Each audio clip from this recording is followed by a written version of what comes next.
Hello, beautiful people. This is Michael with Stock Doctor Trading, and today we are going to be talking about iBonds. Now, a lot of people have been talking about iBonds lately, especially in the news and the media, and for good reason, absolutely. Any capital appreciationist is going to want to know about this strategy. What makes iBonds great is not necessarily the return that you're going to get, it's what you're not going to lose that makes them great. See, in a high inflationary environment like we have right now, where inflation is currently over 8.2%, if you hold regular government savings, you're going to be losing in the long run because inflation is going to be dwindling the value of your dollars. And that's where iBonds come in. Okay, now, there are a lot of videos out there explaining the pros and cons of iBonds, and I will be doing one of those videos tomorrow. But what I know is not being discussed is the actual step-by-step process of how to purchase an iBond, because it's not quite like just going to your regular broker and having them purchase it for you. The best way to purchase an iBond is through treasurydirect.gov, the website directly to the Treasury. You're going to want to set up an account there, and it can be a little bit tricky. Okay, so for those of you who are having trouble getting set up to buy your first iBond, or for those who haven't done it yet and would like a little help in a walkthrough process, let's go ahead and take this on together. Okay, the first thing you want to do is prepare for the process. And in order to prepare for the process, you're going to want to have all your personal information. You want to have your driver's license number and expiration date. You want to have your bank account number and your routing number, along with the name on the account, the official name on your bank account. You'll also want to be using your personal email address. Don't use a business address for this one. So while you go ahead and get those things, I'll wait. Just kidding. Just go ahead and pause when you need to pause, and then just play the video on when you need to play the video on. We're going to get through this step by step. A couple pro tips before we get started. You're going to want to make sure you sit down on a desktop computer for this one. Do not try to do it on your phone. It's just too tricky, and you'll probably end up having to repeat the process several times. The next thing you're going to want to make sure you know how to do, and I'll show you how to do it, is you want to zoom in your browser 150% right after you begin the login process. I'll show you that soon. You're going to want to log into your email address already in your email account, have that ready to go so that when you get the confirmation email of setting up the account, you can go right to the step of logging in. Okay, and the number one thing we're going to do is we're going to be patient. It's a government website after all. Okay, let's get started. Okay, so I've attached a link in the description and in the comments to the correct website to go to, so you don't have to type it in yourself. You can go ahead to the description or the comments and have the link. If you want to type it in yourself, it's treasurydirect.gov. Don't let any other website redirect you anywhere else. This is the correct web address that you want to go to. Once you're there, you want to click on Open an Account. It's below the login. You'll see it circled right there. Okay, go ahead and click on that. All right, next step that you're on this page before you do anything more is just go ahead and zoom right in. All right, we're going to do that step right now on my live browser so you can see how it's done. On most browsers, whether on Chrome, Firefox, Brave, Opera, they're going to have a settings menu in the top right. You've probably seen these three horizontal lines before. You go ahead and click on those. You're going to go to zoom. You're going to want to zoom in at least 140%, maybe even 150% there so you can actually really see what you're working with. That's step number one to make your life a little bit easier. All right. Okay, now that once you click the Open an Account button, you're going to want to stay in your direction here. You don't want to hit the back button or the forward button, or you're going to have to restart your session. So just know once you hit that Apply Now, it's go time. We have to get all the way through to the end, okay? So go ahead and click Apply Now right in the bottom left here. Okay, so step one here is really all just picking the type of account that you are. Now, this is whether or not you have a business that you're purchasing this for, or whether or not you're just an individual. 95% of the people here will be doing this as an individual on your first time. If you have a corporation that you want to purchase this under, a partnership, limited liability corporation, sole proprietorship, if you're not sure about this and which account type you should choose based on your situation, you want to talk to your accountant specifically. Once you've made your selection, you go ahead and scroll on down to Submit and enter it in.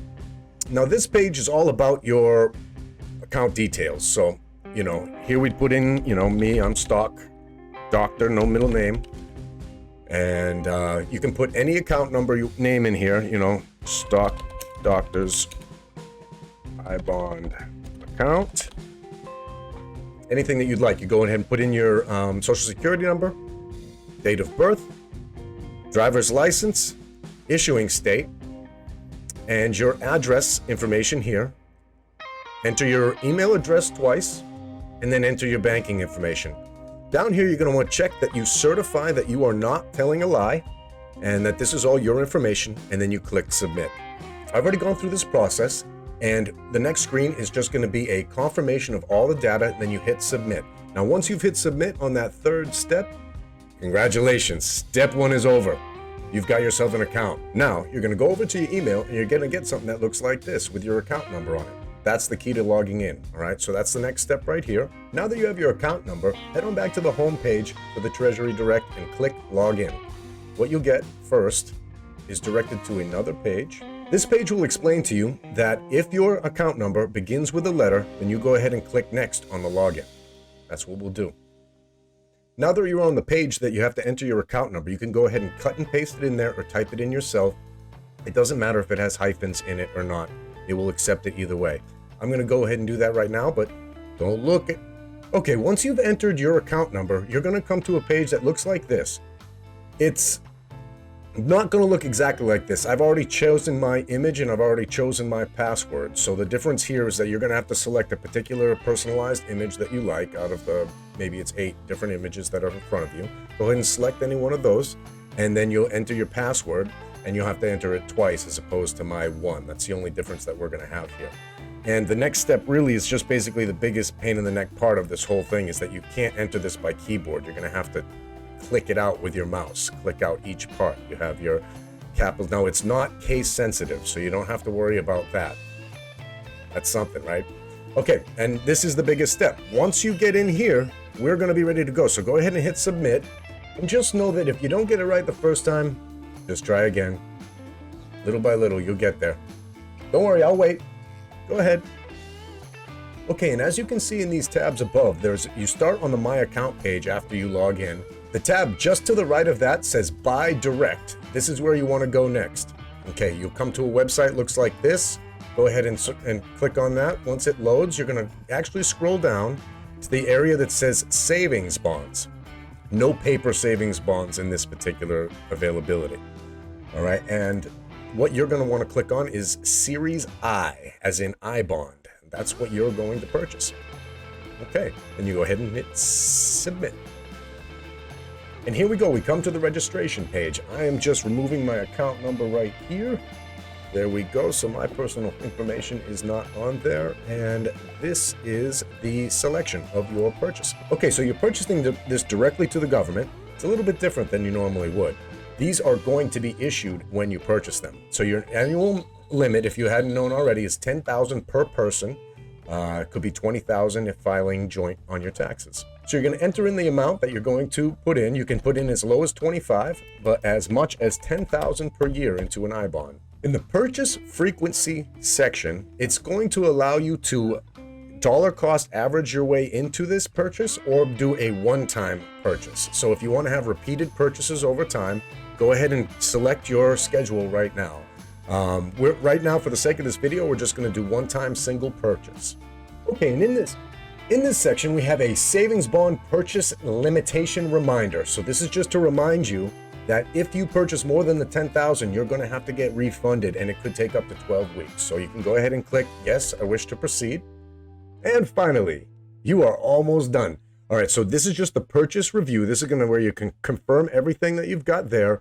You'll see down at the bottom, you don't have to just submit or cancel. You can edit if some of the information is incorrect. You can go back through and edit it before you hit submit.